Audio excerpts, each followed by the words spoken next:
Before I start the review, I want to let everyone know that everything I say on this channel is my opinion. I don't hate the company. I have never said anything bad about the company. The things I rant about on this channel is their booking. If you respect my opinions, I will respect your opinions. I can take criticism if anything I say doesn't make sense to you.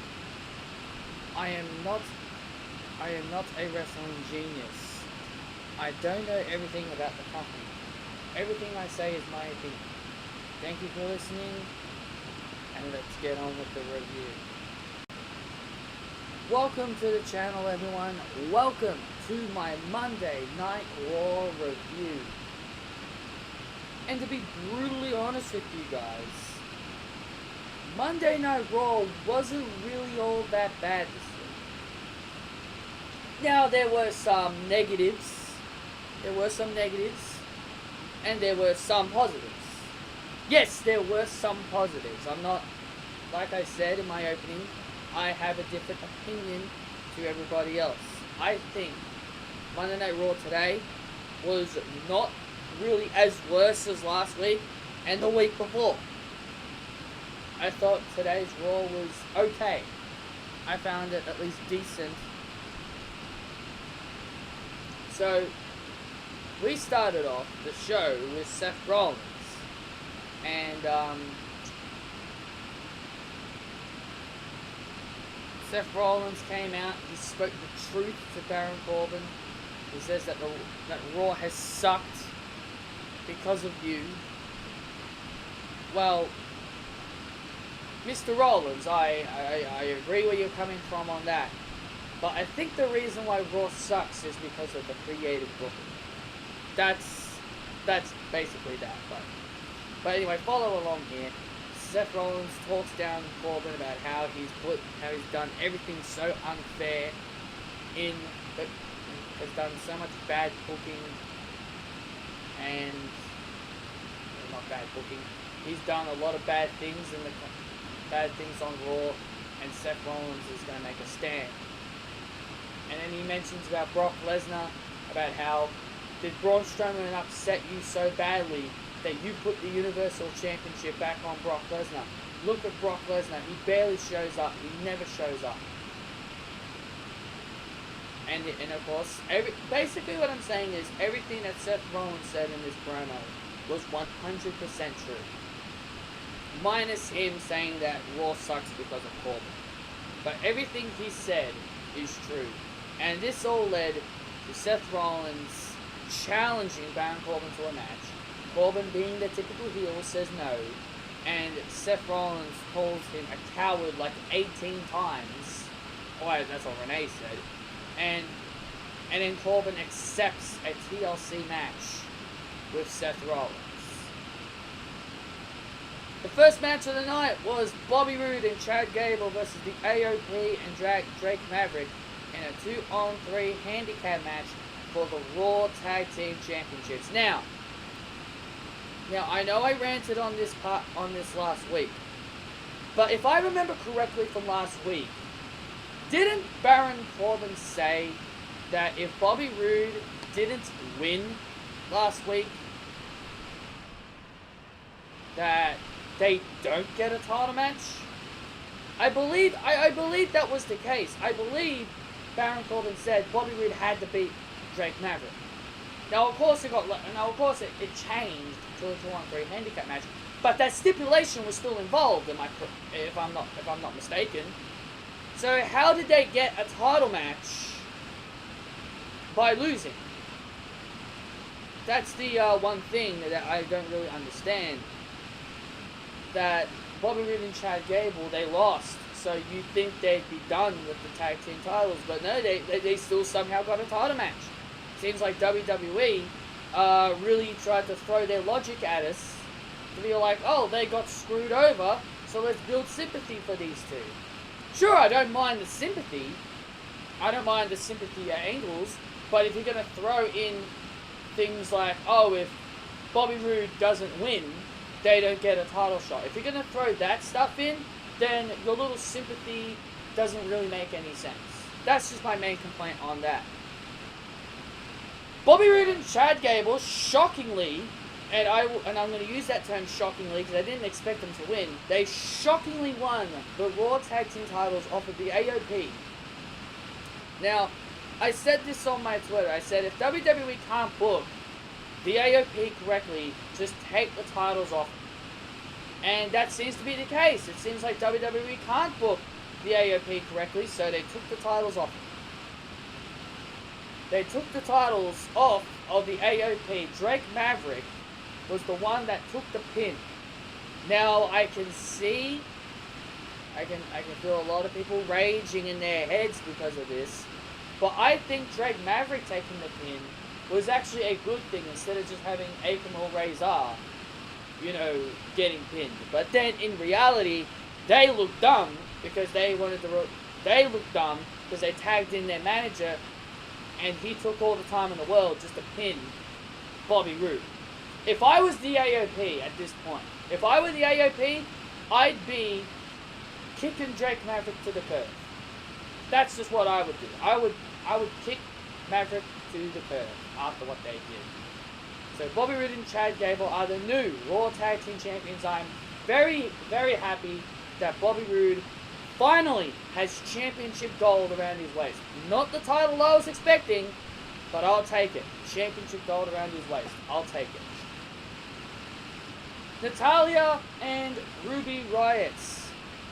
In my opinion, this was a very good segment.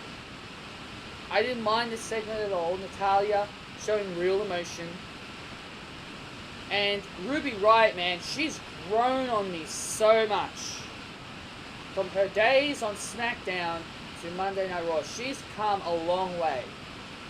I still can't stand her being in the Riott Squad, but Ruby Riott is the breakout star of the trio. If you want to have Liv Morgan and Sarah Logan as a tag team, that's fine. I know there's women tag team titles coming. That's fine. But do you have to have Ruby Riott there? You can easily have Liv Morgan and Sarah Logan as the tag team, and Ruby Riott on her own doing her own thing. Ruby Riott is women's championship material. She's women's champion material.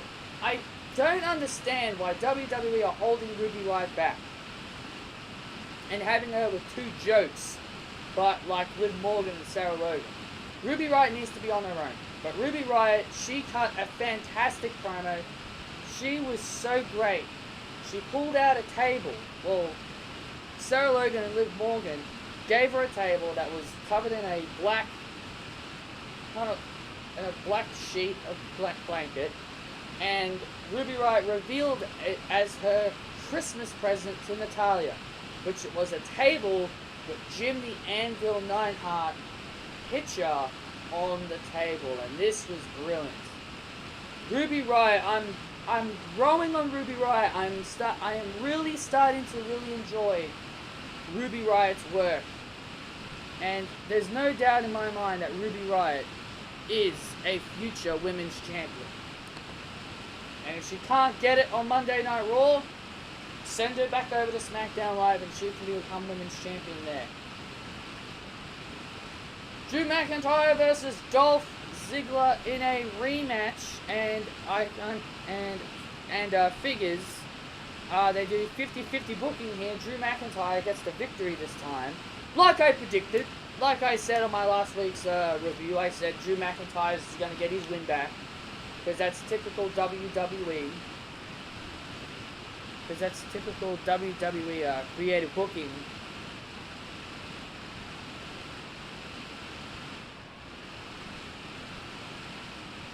And Drew McIntyre got the victory on Dolph Ziggler and beat him down. Now, I understand a lot of people's frustrations about Drew McIntyre losing last week. It's like I said, that it's just one loss, and to me it doesn't really hurt him. Sure, a lot of people may say it hurts him, but, you know, I think, so would have people been okay if Drew McIntyre lost to Finn Balor at TLC? I don't know.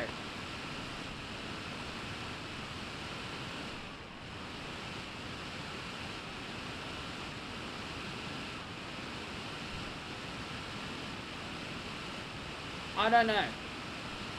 But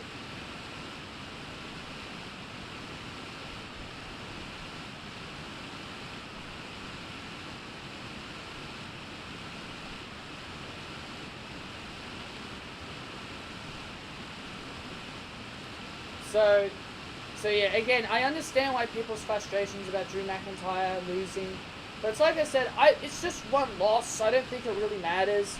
But if it really matters to you, then that's fine. I just don't think it really matters to me. So would people complain if Finn Balor actually beat Drew McIntyre at TLC? To me, I think that would have been a better place for Drew McIntyre to lose. But to me, a loss is a loss. To me, it really doesn't hurt Drew. But this victory tonight doesn't hurt Drew. His loss means nothing now. His loss really means nothing anymore since he won. Then we get into the bad parts of Monday Night Raw. We have Bayley, Sasha Banks looking as fine as ever, man. Sasha Banks looking fine as ever. Hey, Vince, we all know Sasha Banks has the looks. She's got the great looks to get a push. But I totally forgot why you don't push her. Because she doesn't have blonde hair. Alicia Fox has blonde hair now, and she's being featured a lot more often than is being featured a lot more. I don't have a problem with that. I don't have a problem with Alicia Fox being featured. But, I really hate the excuse everybody makes. Oh, WWE pushed those who have blonde hair. If they were really pushing people who had blonde hair, Alicia Fox would have won tonight. But she didn't lose. Alicia Fox is Alicia Fox. She's Alicia Jobber. That's what she is. She loses to Bayley here. The Singh brothers try to get involved.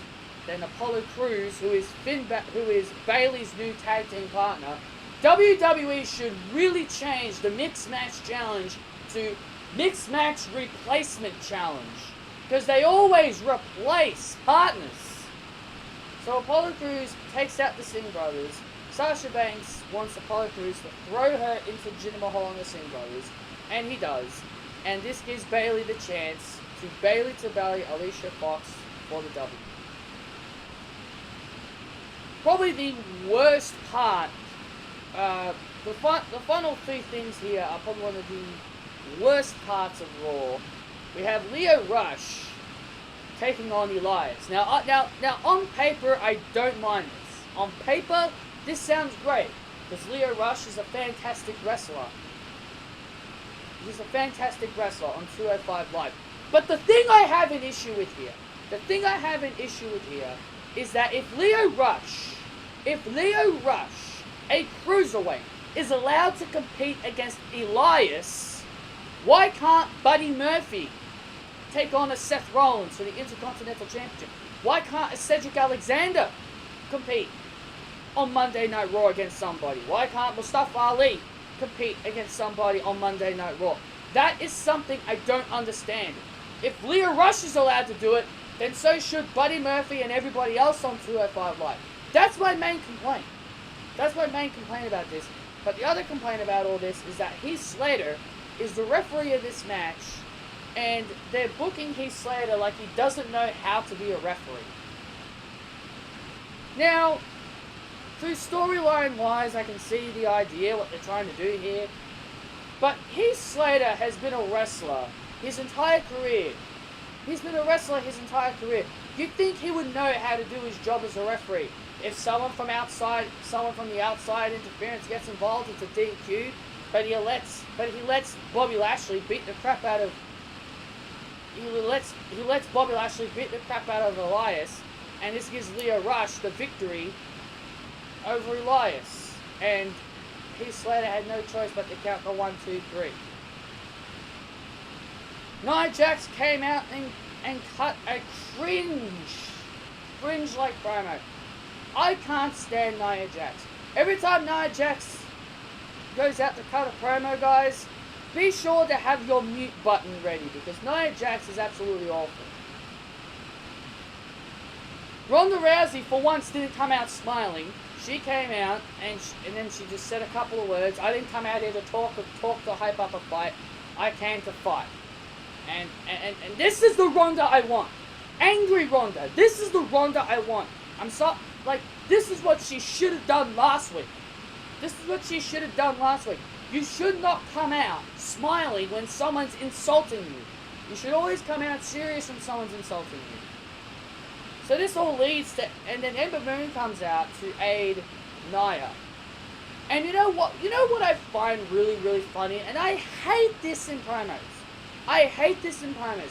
When someone talks trash, like Nia Jax did, she was talking about, oh, I am going to punch Ronda in the face. I am going to punch her in the face. Well, Ronda Rousey was right there. You could have punched her, but instead, being the typical heel, and you ran away. Oh my God, oh my God, Ronda's here. I want to punch her in the face, but I'll be the typical heel and run away. You see, that's the type of stuff I don't understand. Why are you going to talk all this trash and not back up what you're going to say? I don't mind heels being heels, but if a heel is going to say they're going to do something, prove you're going to do it. Don't say, oh, I'm going to punch Ronda in the face, but then Ronda's there, and you got all the chance in the world to back up your claims and punch her in the face, but then you're like, oh, no, I'm afraid. I'm not going to punch you in the face, I'm going to wait. Sure, it's good strategy to wait, but if you're going to say it, but you said on Raw you're going to punch her in the face over and over and over again until she taps out, and you didn't do it. But yeah, that's what I kind of hate about heels when they cut promos. They talk all this trash and they don't back up what they say. But this all led, Alexa Bliss, by the way, people were complaining about how, oh, Alexa Bliss was going to have some kind of segment just to keep her relevant. Yeah, was Alexa Bliss relevant in this segment at all? Was Alexa Bliss relevant at all in this segment? We had her music, she came out, she didn't say anything. Nia interrupted immediately, and then we go straight into a match.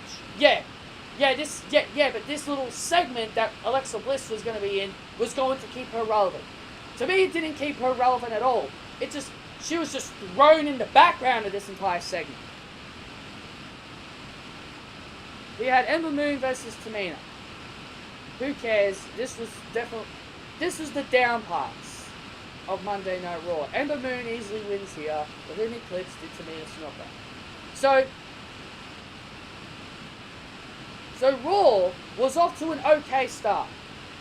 Raw was off to a decent start, but then the last three matches kind of dropped Raw down a bit. I want to talk about Lars Sullivan for a second here, guys. I have to give WWE credit. I have to give them credit. They are trying to book Lars Sullivan like a serious threat when he comes to the main roster. They have changed his promo package every single week. They've changed his promo package every week. And now they say Lars Sullivan is walking. So it means he's coming. That means he's coming. He's coming. We're going to find out what brand he's going to be on. I hope for his sake he's on SmackDown Live. Because I think he's going to be really lost in the shuffle on Monday Night Raw. That's just my opinion. So I will give WWE credit for trying with Lars Sullivan and changing his promo package each week. Finally, our last match of the show, guys, was Seth Rollins versus Baron Corbin in a TLC match. Man, this is why I love TLC matches. You know, I wish WWE would put on shows like this a lot. Give us these types of awesome gimmick matches each week, man. Well, not each week. You know, at least give us these types of good shows, man. Because what these shows need is big match situations. Not just title matches. Title matches are not going to help the show's ratings. They do a bit, but maybe throwing in a ladder match, throwing in maybe like a no DQ match, like throwing in a stipulation match on their shows, it helps the show. That's just my opinion. And this match was a solid main event. This was a pretty solid main event. Baron Corbin is, you know, we can talk about how bad he was, how bad he is. We didn't see a lot of Baron Corbin. Or maybe we did, I can't remember. And I love how people complain about how we get to see a lot of Alexa Bliss. Alexa Bliss was only shown one time on Monday Night Raw. So who gets more attention, Alexa Bliss or Baron Corbin? The answer is Baron Corbin. He gets more attention than Alexa Bliss. But back to this match. Baron Corbin, I've got nothing against Baron Corbin as an in-ring performer. He has the tools. He has the tools and he has what it takes to make it big in WWE. He has all the tools in the world to make it a very good show.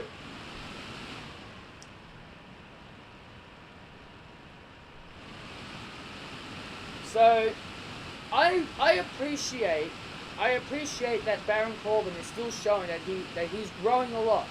And I'll give Corbin that. He's a very good wrestler and he has what it takes to break out. This gimmick has really helped Baron Corbin. I'm not going to take anything away. This gimmick he has is really taken his character to the next level. But all we need now is to get him away from this general manager spot and really start getting properly groomed.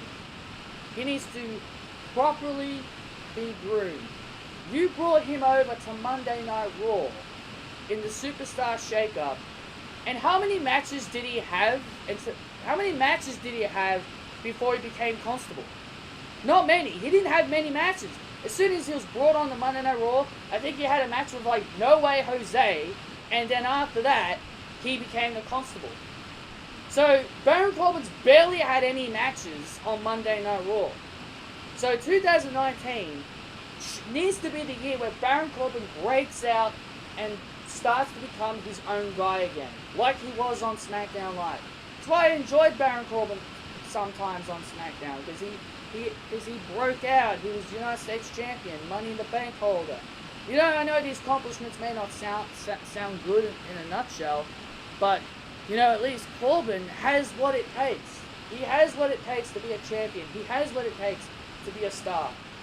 And that is what I'm okay with. I'm okay with Baron Corbin having matches and really giving us a good show. Showing, that's what I mean, showing in a match. So Seth Rollins was about to win this match, then Heath Slater, for some really stupid reason, just pushes Seth Rollins off the ladder. Now, I